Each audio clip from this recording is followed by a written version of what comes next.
Bien, pero doctor, en la neurohipófisis se secreta esto, no, se secreta arriba, en estos dos núcleos. Estos dos núcleos sintetizan estas dos hormonas. Por lo tanto, aquí se va a almacenar, mas no se va a sintetizar, solo se almacena. ¿Dónde se sintetiza? Arriba. Pero doctor, ¿qué nos trae? Una proteína llamada neurofilina. Ya, muy bien, hasta ahí. ¿Ok? ¿Se han perdido? Muy bien, listo. ¿Para qué va a ser la ADH, doctor? ¿Para qué lo quiero la ADH? La ADH viaja a nivel de dónde? A nivel renal. A la altura de los túbulos colectores. ¿Ya? ¿Por qué, doctor? Acuérdense que esta ADH va a tener tres receptores, B1, B2 y B3. Ya no la fijas, la B1 va a ser vasoconstricción, la B2 está a nivel renal, se va a hacer reabsorción, y la B3 a nivel neuronal. Esta B2 que está en el túbulo conductor va a llegar a la ADH y va a hacer que por el sistema del AMP ese hierro se active para qué? Para que haya mayor que fosfoquinasa A. La fosfoquinasa A en el núcleo va a liberar ¿qué? Aquaporina. Principalmente dos. ¿Para qué? Para que se adhiera a la membrana y haya ¿qué? Mayor reabsorción de ¿qué? Y así que puede provocar una hemorragia. Por lo tanto, va a haber un acúmulo de líquido. Y el otro más importante, ¿cuál es? La doctor. La doctora dijo, lo normal es el sodio, ¿correcto? El sodio acá tenemos pocas cantidades y acá tenemos bastante, ¿no? Entonces, al disminuir las cantidades de sodio acá, chicos, al disminuir las cantidades de sodio acá, ¿qué va a pasar? ¿Qué va a pasar con el agua? Se supone que acá debería estar mayor concentrado, ¿sí o no? Se supone eso. Por lo tanto, ¿cómo es la ósmosis del agua? ¿Más a menos? ¿Te das cuenta que es al revés? Es al revés. El agua en la ósmosis en opción va al revés. ¿Por qué? Porque el agua tiende a regular donde hay más soluto para que se equilibre. En cambio, en solutos es lo contrario. Va a lugar de una mayor concentración a menor concentración. Pero el agua tiene que regular eso. Por lo tanto, chicos, si el agua tiene que regular eso, acá, porque acá hay menos de lo normal.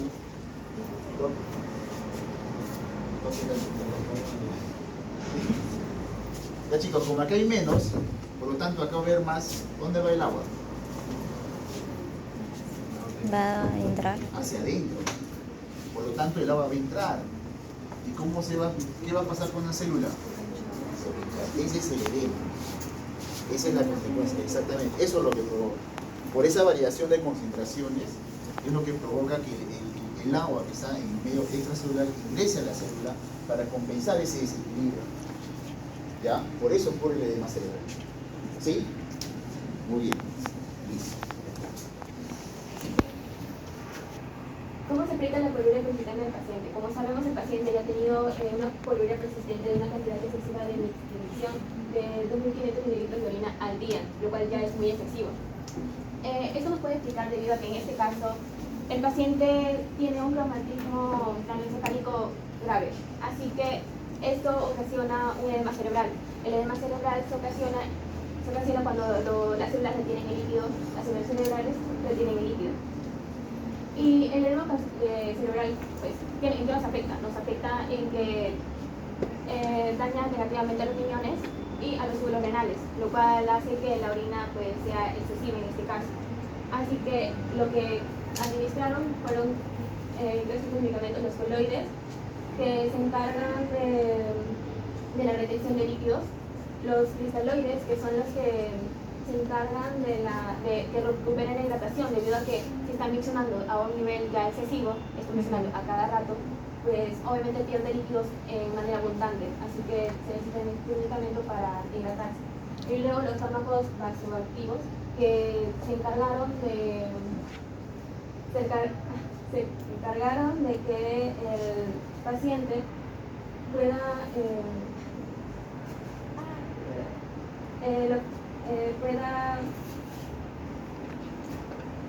Ya. Mira, si hay un edema del cerebro, ¿qué va a causar? ¿Un incremento? Muy bien, pero si hablamos del cerebro, ¿de qué estamos hablando? De hipófisis, hipotálamo. Del hipotálamo. Del hipotálamo. Entonces va a haber una alteración en la secreción de la hormona antidiurética. ¿Quién se encarga de regular nuestro esto? O sea, ¿cómo se activa esta secreción de la hormona antidiurética? Por la gonadotropina. ¿Quién lo activa? Acá el sistema renina-angiotensina, ¿quién lo activa? La disminución de la presión arterial o la disminución de la volemia. ¿Quién activa el sistema, la hormona antidiurética en la secreción? ¿Quién cree?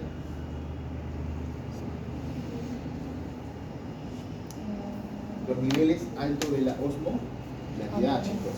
Los niveles altos de la osmolalidad. ¿Y cómo es la sangre cuando tiene una osmolalidad elevada? ¿Cómo es la sangre? ¿Cuál es lo normal de los valores normales de la osmo? Ese está en el momento. De 280 a dónde? A 300, ya. Eso es lo normal. ¿Qué quiere decir esto?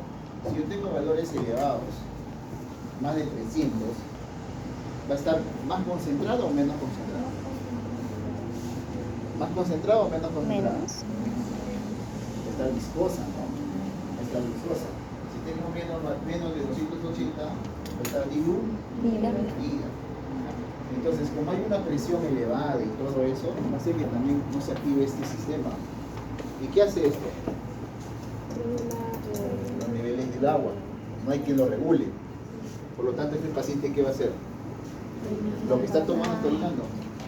Está orinando. Está botando. ¿Ya? ¿Está bien? Siguiente pregunta. En este caso, es el...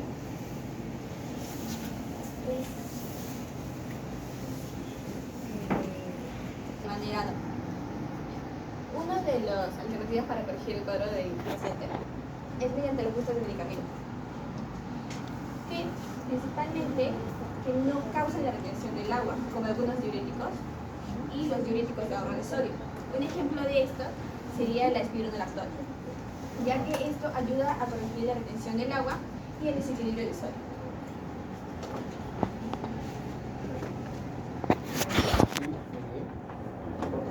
La infusión de solución salina hipertónica aumenta rápidamente los niveles de sodio en el cuerpo, lo cual es necesario para los casos más graves de hiponatremia con síntomas neurológicos.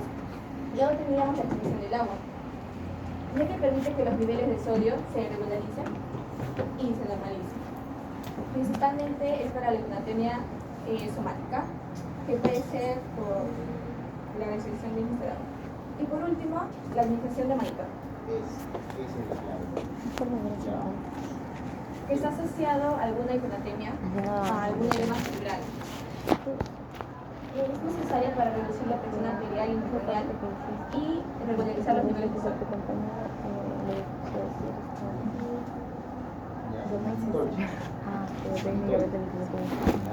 Porque ¿qué puede ser que se incremente la presión? ¿Qué va a pasar en este paciente el incremento de presión intracraniana? Que convulsione. O sea, le dijeron que aún no llegaba. Entonces el manitol hace eso, produce eso. Y aparte que hace eso, baja la inflamación.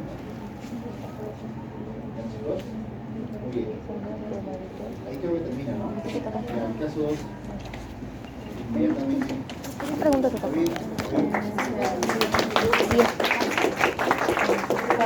Había como... No, es suficiente. Mesa. ¿Está ocupado? Espera.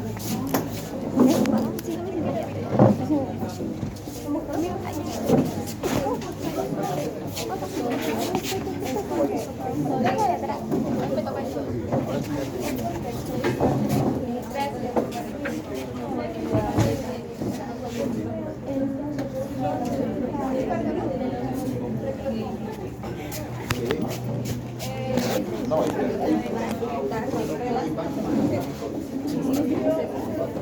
Demasiado con el pelo. Vamos, chicas, ustedes pueden, son las mejores. Esto me lo comí. Todo el vocabulario. Chécame el video. Yo creo que yo me enteré de que era nuestro el caso 2, al caso 1. A ver, chicos, creo que esto no ha quedado claro todavía, ¿ya? Mire, Profesor, los trastornos siempre van a ocurrir dentro de la célula o fuera de la célula. ¿Tú qué inventas? Cuando ustedes se van a un laboratorio y le piden muestra de sangre, la aguja no va a entrar hacia la célula y va a decir, no, va a agarrar la sangre global. Entonces los trastornos siempre va a ser en el medio externo, ¿ya? Que quede claro esto. Pero nosotros habíamos dicho que, ¿cómo es un medio externo normal? Habíamos dicho que aquí hay gran cantidad de sodio, ¿ya? Habíamos dicho que aquí hay gran cantidad de potasio y aquí, ¿ya? Eso habíamos dicho. ¿Ya? Bueno. Cuando hiciste un trastorno de esto, ¿qué quiere decir? Si hay una disminución de sodio acá, ¿cómo va, antes de eso, cómo va la concentración? ¿Cómo va el flujo? ¿El sodio ingresa o sale? Ingreso. De un lugar de mayor concentración a un lugar de menor. Entonces el sodio entra, lo normal. ¿Ya? Eso ocurre. ¿Qué pasa con el potasio? El potasio sale. ¿Ya? Eso es un medio normal, sin ninguna alteración. Pero doctor, ¿qué va a pasar acá? Cuando eso de acá disminuya, hay sodio poquito, ¿va a ocurrir lo mismo? No, no va a ocurrir lo mismo. ¿Qué va a pasar entonces? Ahora voy a preguntar al agua. ¿Qué va a pasar con el agua? ¿El agua cómo va? ¿De un medio de mayor o menor? De menor a mayor. El agua es al revés, porque el agua empieza a compensar ese desequilibrio que hay de concentraciones. Por lo tanto, ¿el agua dónde va a ir? De menor a mayor. ¿Cómo se va? Va a entrar. Y es por eso que la célula se va a edematizar. ¿Listo? Ya, quedó claro, ¿no? Ya. ¿Caso? Bueno, en el glosario algunos términos que han encontrado que nos dice que ingresó un varón de 81 años, acudió de urgencias por astenia intensa, que es cansancio intenso que no se va a pesar de que duermas, y debilidad generalizada en las últimas 2 semanas. No presenta distenia, que es la falta de respirar o la sensación de que te ahogas, ni dolor torácico. La evidencia de sangrado. Antecedentes: hipertensión arterial, valvulopatía mitral, que es cuando no funciona bien una válvula derecha, cor pulmonar crónico, varios ingresos por descompensación de insuficiencia cardíaca, fibrilación auricular permanente, insuficiencia renal crónica, que eso lo puede explicar uno de los datos que nos va a dar más adelante, en 3er grado, con creatinina habitual de 1,5 miligramos por decilitro. Tratamiento habitual: furosemida en 40 miligramos 1,00, espironolactona 100 miligramos 0,10, parche de nitroglicerina 10 miligramos. Requiere tomar de AINES, que son fármacos de esteroides. No esteroides. Okay. En la última semana por dolor lumbar. En la exploración destaca regular estado general con cierta tendencia al sueño, presión arterial de 131/70 y frecuencia cardíaca de 40 latidos por minuto. Auscultación cardíaca con soplo mitral conocido, auscultación pulmonar sin hallazgos, extremidades inferiores sin edemas, o sea, sin hinchazón. Ok, analítica. La glucosa está un poco más elevada de lo normal. Acá la creatinina está mucho más elevada de lo normal, lo cual puede presentar fallo renal, lo cual explicaría que tiene insuficiencia renal crónica en 3er grado. Acá podemos encontrar que está en una hiponatremia leve, está un poco más elevada de lo normal, y acá una hipercalemia moderada. Los niveles de bicarbonato es de 22,3 milimol sobre litro. Hemoglobina está en un poco más elevado de lo normal, es anemia leve. El hematocrito está bien. El volumen corpuscular medio está en 87 y las plaquetas están mucho más de lo normal, lo cual nos podría indicar que es una anemia que está, o sea, sus... ¿Las Están plaquetas pelando están por algo. elevadas? ¿Mm? ¿Las plaquetas están elevadas? Porque lo normal es 1150.000, si no me equivoco, es el tope. Lo normal es mayor de 100.000. Entonces, está bien. No está bien. El paciente ingresa en UCI por deterioro clínico, remonta con tratamiento y al alta se le suspende espironolactona, que es para la insuficiencia cardíaca, y los fármacos no estériles, que se sustituye por otro medicamento. Ojo, IECA, Y el K. regresa. IECA es muy distinto a AINES. No es lo mismo. Ok, ¿Ya? Lo primero son, ahí. no es AINES. IECA son ¿qué? Inhibidores de la enzima. Entonces, ¿quién fue ECA ahí? ¿Quién es ECA ahí? Enzima convertidora de angiotensina. Y ahí lo ponen como es inhibidor de la enzima convertidora de IECA. ¿Ya? A continuación hemos realizado un análisis fisiológico respecto a los problemas mencionados en nuestro caso y vamos a identificar los targets y esquematizarlos. Podemos encontrar una dificultad cardiovascular debido a que hay una hipertensión arterial, valvulopatía mitral con pulmones crónicos e ingresos previos por compensación de insuficiencia cardíaca, entre otros. En los targets podemos encontrar la función cardíaca comprometida debido a que el ritmo cardíaco normal e insuficiencia crónica. También presenta alteraciones electrolíticas y renales, ya que, como se mencionó, el paciente tiene insuficiencia renal crónica de grado 2 y hiponatremia e hiperpotasia. Ya. ¿Quién cree que sea ahí? Muy bien. Hablando, creo que hay problemas con identificar el target. El target es aquel, puede ser No sé si estaba bien un entonces. receptor, puede ser una célula, puede ser un tejido, o puede ser una enfermedad, o puede ser un órgano que está alterado. Ya, está alterado. No puede ser el mensajero, un mensajero, eso no puede ser un target de alteración. Por ejemplo, acá, del pacientito, ¿qué creen que esté alterado? El potasio, ¿sí o no? ¿Y dónde encontramos el potasio? ¿En medio intracelular o extracelular? Intracelular. Entonces sería un target. ¿Por qué? Porque esa va a generar ¿qué? Una alteración. ¿Ya? ¿Qué más? Hipertensión arterial sería un target. No sería un target de hipertensión arterial, porque es todo lo que tiene. ¿A consecuencia de qué? ¿Cuál sería un target de hipertensión arterial? ¿Cuál sería el target de hipertensión arterial? Sistema renina, angiotensina, aldosterona. Ese es el target. ¿Por qué? Porque no pueden regular la presión. No pueden regular la presión. Por eso los medicamentos actúan acá, IECA. Los llamados inhibidores de la enzima convertidora de angiotensina. ¿Sí, chicos? ¿Quién más tenemos? A los llamados ARA2, ¿qué son? Antagonistas de los receptores de aldosterona. Receptores de aldosterona. Entonces, los llamados los sartán, ustedes que te han escuchado. IECAS, captopril. ¿Ya? Ojo con eso. Esos son los targets.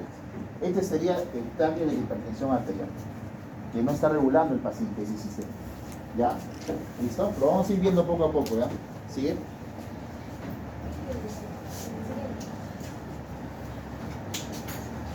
Dolor lumbar y uso de AINES. Como se sabe, a nuestro paciente en la última semana se le recomendó el uso de AINES por el dolor lumbar. Entonces, una de las targets es el posible impacto en la función renal y la homeostasis electrolítica. También control de insuficiencia respiratoria por pulmonal crónico, posible hiponexosemia mencionada. Y las targets serían la función pulmonar comprometida. También en el estado nutricional y hemoglobina, como mencionamos anteriormente, la hemoglobina se encuentra en un nivel severo de anemia y el eritrocito se encuentra elevado y el ¿La volumen hemoglobina tiene anemia severa? No, leve. 12.6 ya, te voy a aceptar con él. Y el volumen corpuscular medio que se encuentra dentro del rango. Ya. Las causas posibles serían una anemia leve y nutricional. Sí. Es que una chica me dijo que estaba de boca, se ve en la potencia. El tratamiento farmacológico. El uso de furosemia, esperinolactona y ¿Quién pregunta esto, doctora? Uno. Todo en la 1 hasta ahorita. Ujú. Ya.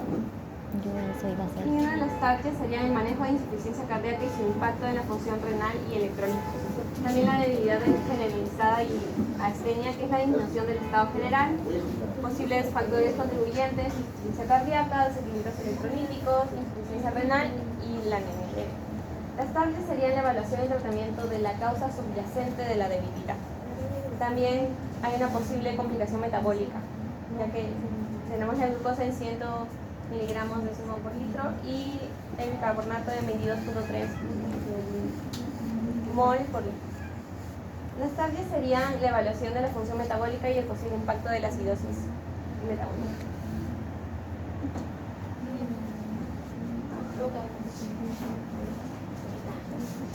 Ya. Pregunta número 2. ¿Por qué presenta astenia y debilidad generalizada? El paciente, como presenta un dolor lumbar, entonces consume los AINES, que son los analgésicos no esteroideos. También esto tiene como efecto secundario la astenia, que es prácticamente la fatiga, para que pueda realizar sus actividades.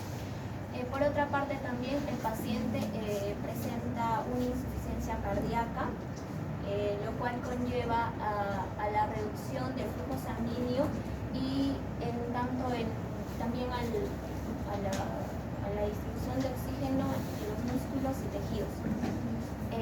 Esto también, a su vez, como medicamentos que puede consumir como los diuréticos, puede disminuir el potasio y otros electrolitos. Ya, muy bien. Pensé que no lo ibas a decir, pero lo has dicho. El potasio. El potasio. Miren, este pacientito, ¿han visto su lista de apellidos y nombres de enfermedades que tiene? Un montón, ¿no? Y una de las consecuencias puede ser que a nivel cardíaco, tiene problemas a nivel cardíaco. Puede ser, pero acoplado aquí a una disminución del potasio. Acuérdense, ¿qué les he dicho cuando hacen esto? Alteraciones del sodio, ¿con quién va? ¿Con quién no? Alteraciones del sodio a nivel clínico. Sistema nervioso central. La clínica tiene que ser problemas neurológicos, como edema y todas esas cosas, convulsiones, todo eso. Hemos dicho por qué, ¿no? Pero cuando hablamos de potasio, ¿de qué hablamos? Muscular. La clínica es muscular. ¿Ya? Cuando hablamos de una alteración del potasio, la clínica es muscular. ¿Ya, chicos? Ya, sigamos.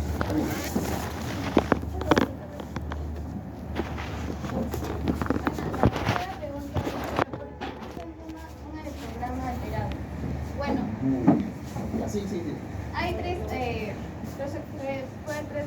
respuestas, que es el soplo nos indica que tiene un soplo vital conocido, puede indicar la presencia de una enfermedad bacterial que nos dice pues, que puede afectar la conducción eléctrica del corazón y provocar cambios en el electrograma. Además, la presencia de fibrilación auricular permanente también puede contribuir a la alteración en el electrograma. También el paciente tiene antecedentes de insuficiencia renal crónica y los niveles elevados de potasio, que es la hiperpotasemia.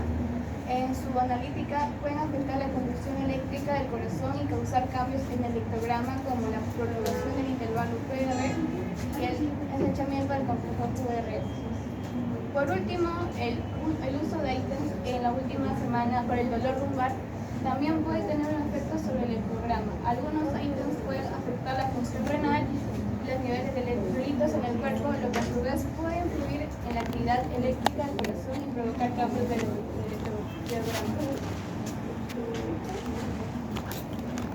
Ya, chicos, presten atención.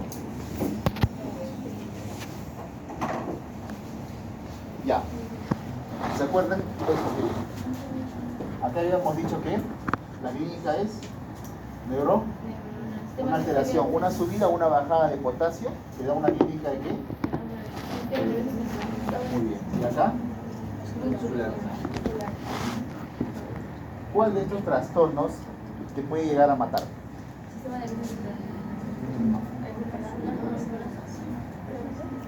¿Qué es lo que tenemos nosotros y cuidamos mucho? Ya les dije la vez pasada. El corazón. El corazón. Entonces, ¿el corazón de qué está hecho? Músculo. Ahora la pregunta es, ¿un exceso o una disminución te mata?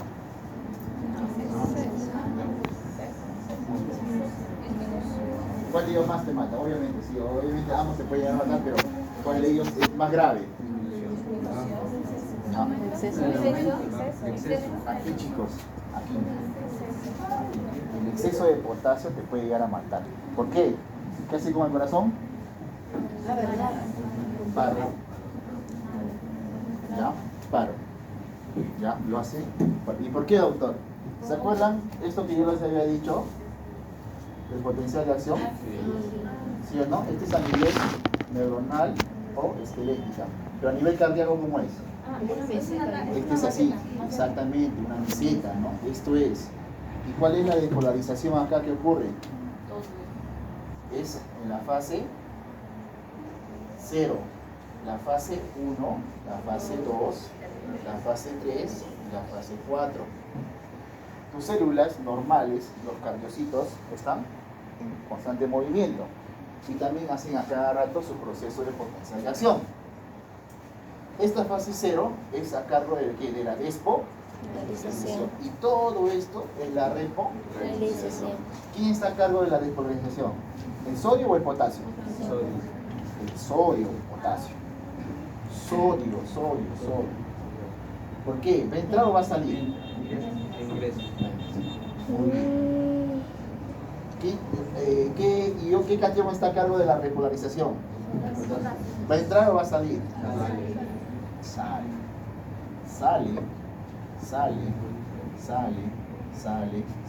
Acuérdense, el potasio sale de la célula, sale. ¿Ya? Pero ¿por qué le ponen a esta fase 2 la llamada meseta? ¿Qué tenemos ahí? Calcio.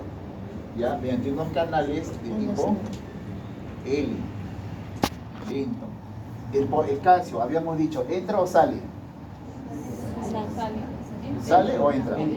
Entra. Ya se han olvidado ya. Entonces, doctor, el calcio entra. Chicos, ¿por qué es importante saber esto? Porque justamente hay fármacos como el gluconato de calcio, y cuando tú ves que un paciente va a entrar en paro, se le aplica el gluconato de calcio. ¿Cuál es el objetivo de aplicarle esto? Miren acá, y se van a recordar toda una vida. Habíamos dicho que el potasio lo normal es que salga. En una hipercalemia, ¿qué quiere decir? Que afuera va a haber ¿qué? Bastante potasio. En una hipercalemia va a haber bastante potasio. ¿El potasio va a salir? ¿Va a poder salir el potasio? No va a poder salir. Por lo tanto, la repolarización se va a ampliar. Y esa manera de poder que la célula no se recupere, va a hacer que la célula en un momento no se va a recuperar y va a quedar ahí. Yo tengo que evitar eso. ¿Cómo lo evito? Miren, si ya sé que no le repongo rápido potasio, ustedes dirán, pero doctor, algo que elimine, está bien, puede ser, pero tienes que actuar inmediatamente, y quien actúa inmediatamente es el calcio. ¿Por qué? Porque si yo, al no salir el potasio, ¿qué va a pasar? Acá hay bastantes concentraciones de potasio, ¿sí o no? Por lo tanto, la membrana, ¿cómo va a quedar? El potasio, ¿cómo va a quedar? Si el potasio va a poder salir, si sale lento. Yo tengo que reponer ¿qué? Esos niveles, iones positivos. Entonces, ¿qué hago? Miren, viene así, lo normal, y al momento de darle gluconato de calcio pasa eso. ¿Qué hago? Lo único que hace el gluconato de calcio es, yo doy gluconato de calcio, y el calcio ¿qué va a hacer? Va a ingresar. ¿ya? Va a ingresar. ¿Para qué? Para que el potencial umbral ya no llegue hasta abajo. Yo sé que esto de acá está lento, chicos. Esto está lento. El flujo de salida de potasio está lento. Por lo tanto, la repolarización va a demorar en salir. Entonces, al momento que, ¿se acuerdan que cuando viene otro estímulo, qué hace? Otra vez ejerce, ¿sí o no? Eso está ¿en qué fase? En la repolarización. ¿Se acuerdan que le hablé de lo que es el periodo refractorio absoluto y relativo? Absoluto, ¿dónde lo encontramos? Lo encontramos aquí. Y el relativo aquí. ¿Por qué? Porque esta fase de acá de la despolarización siempre se va a dar. Sí o sí va a ocurrir. No va a venir otro estímulo a romper eso. Pero ¿quién puede romper, sí? La repolarización. ¿Por qué? Porque hay un momento en que tú estás, digamos, el estímulo viene, se eleva, está repolarizado, pero puede venir otro estímulo a elevarlo. Pero ya se hizo la despolarización. No hay estímulo que pare la despolarización. Hay una ley que se dice la ley de todo o nada, que sí ocurre. ¿Ya, chicos? Pero ¿quién sí puede modificar? La repolarización. Y justamente esto, yo para evitar, porque sé que esto está lento, ¿qué hago? Elevo el potencial umbral. ¿Y quién hace eso? El gluconato de calcio. Eso hace el gluconato de calcio. Eleva el potencial de umbral. ¿Para qué? Para que la repolarización no esté hasta acá abajo, en la fase 4, sino se pueda dar y otra vez se puede hacer la despolarización. Y la célula siga contrayéndose. Porque si dejo que pare esa célula, el paciente va a entrar en paro. Ahora, existen solamente 3 características que me da el EKG. Ahora, ¿por qué se llama EKG? ¿Por qué le ponen, ustedes dicen electrocardiograma, pero en sus siglas es así, mira, EKG? ¿Por qué? Porque la alteración tiene que ser potasio. Por eso le han puesto EKG, porque la alteración es del potasio. Y cuando tenemos una hipercalemia, vamos a tener 3 características principales. ¿Cuál es, doctor? 1. El QRS es ancho, como lo dijo la autora. Ahí le faltó algo. Pero antes de eso, la onda T, ¿cómo va a estar? La onda T, ¿cómo va a estar? Picuda, elevada. Miren la onda T. ¿Y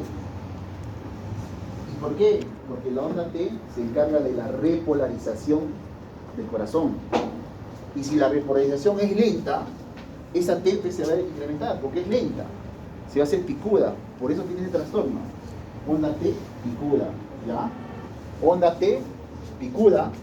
Y por último, la desaparición ¿de qué? De la onda P. No va a haber onda P. Son 3 características que va a haber en alteración del EKG.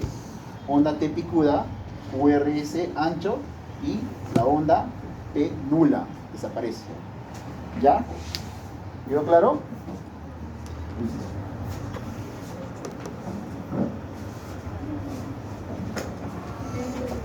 Pregunta 4. ¿Qué motivos tuvo su médico tratante para suspender su medicación antihipertensiva habitual? El médico suspendió la medicación antihipertensiva habitual del paciente debido al riesgo de hiperpotasemia causado por los efectos de los medicamentos del sistema renina, angiotensina, aldosterona, siendo agravado por los medicamentos IECA, que son los inhibidores de la enzima convertidora de angiotensina, donde que al entregarles medicamentos dañaban todo este proceso de renina. Y la IECA servía para tratar la enfermedad crónica renal y también para la hipertensión, pero tenía un problema secundario ya que elevaba los niveles de potasio en la sangre, y el medicamento de la aspironolactona, que sirve para que el riñón elimina el nivel de agua y sodio innecesarios en el cuerpo, pero disminuye la eliminación del sodio, del potasio del cuerpo. Considerando que el paciente presentaba altos niveles de potasio y disfunción renal, se tomó esta medida para abordar la hiperpotasemia y prevenir posibles complicaciones. Muy bien. Eso de la renina ya lo explicamos, ¿sí? Todo ese mecanismo. Acuérdense siempre, ya chicos, acuérdense. La que me importa aquí es angiotensina 1 o angiotensina 2. La 2, ¿dónde actúa? Vasoconstricción, ¿dónde hace? Su mismo nombre le dice, a nivel de los vasos, constriñe. ¿Ya? A nivel renal, estimula la producción de aldosterona, ya saben, ¿no? Su sombreguito del riñón. ¿Qué más falta ahí? La antidiurética estimula a los núcleos del hipotálamo. ¿Cuáles son los núcleos? Supraóptico y paraventricular. ¿Para secretar qué? ADH o vasopresina, que es antidiurética. Y esa antidiurética va a tener receptores, 3 receptores, B1, B2 y B3. El B1 hace vasoconstricción, el B2 hace reabsorción y el nivel 3 es anticoneuronal. ¿Ya? Listo. Muy bien. 3, grupo 3, ¿Puedo ir al banco? Ahí está. El preguntado decía por qué presenta astenia de debilidad generalizada, ¿no? Mencionaron que era por insuficiencia cardíaca, ¿no? Claro. Entonces, la frecuencia cardíaca, como el doctor les explicó, entonces hay una en la contracción cardíaca y hay un alargamiento, ¿no? Bien, entonces la bradicardia hace que no pueda bombear el corazón, la sangre, y esto hace que los músculos no puedan funcionar pues, adecuadamente, ¿no? Lógicamente. Entonces la bradicardia, al tener valores ya a nivel de 40, puede llegar hasta hacer paro, como justamente explicó por la causa del potasio. Entonces, la bradicardia es una consecuencia de justamente el potasio elevado. Ahora, el potasio elevado puede ser una elevación leve, moderada y severa, ¿no? Más de 8 ya sería severa, y esto puede llevar al paro, previamente a fibrilaciones ventriculares. Ahora, hay otro dato también que... Ahí, mira, esto de acá también no lo pasen por alto, ¿no? Dice por último, el uso de AINES. ¿Sí es cierto? ¿Por qué lo toma? Porque dice, el uso de AINES en la última semana por dolor lumbar, ¿no? También puede tener un efecto sobre el electrocardiograma. O sea, el paciente, si bien es cierto, se está descompensando por los medicamentos, por la insuficiencia cardíaca, la insuficiencia renal, que todo esto causa alteraciones en el potasio. El AINES también contribuye a la no eliminación de la renina, ¿no? Acá lo dice someramente, ¿no? Tiene un efecto sobre el electrocardiograma. Pero ¿cómo? Entonces, evitar que se libere lo que es la renina, entonces ya evita todo lo que es el sistema de renina angiotensina, ¿no? Entonces, ¿esto qué hace? Que se retenga potasio, ¿no? Entonces, eso también desencadena, ¿no? El AINES, que empiece a descompensarse. Entonces, con eso también aprovecho para decirles que el AINES, los AINES que generalmente cualquiera lo puede tomar por dolor, por cualquier síntoma de fiebre, ¿no? No es recomendable tomar en exceso, no es recomendable tomar mucho tiempo, y sobre todo en pacientes que tienen problemas así como el paciente, ¿no? Insuficiencia cardíaca, insuficiencia renal. Entonces estos medicamentos, por más que parezcan simples, naproxeno, ¿no? Ketorolaco, ibuprofeno, también pueden causar daño a nivel renal, ¿no? Que es su principal complicación. Además, hay injurias renales netamente por AINES, ¿no? Daño renal que puede tener el paciente por solamente tomar AINES. Por eso, siempre, como es un medicamento ampliamente consumido, entonces hay que tener mucho cuidado. Y es bueno que ustedes están empezando, lleven eso también a su casa, ¿no? No el uso indiscriminado de AINES. Solamente no para complementar. Ahora sí el grupo...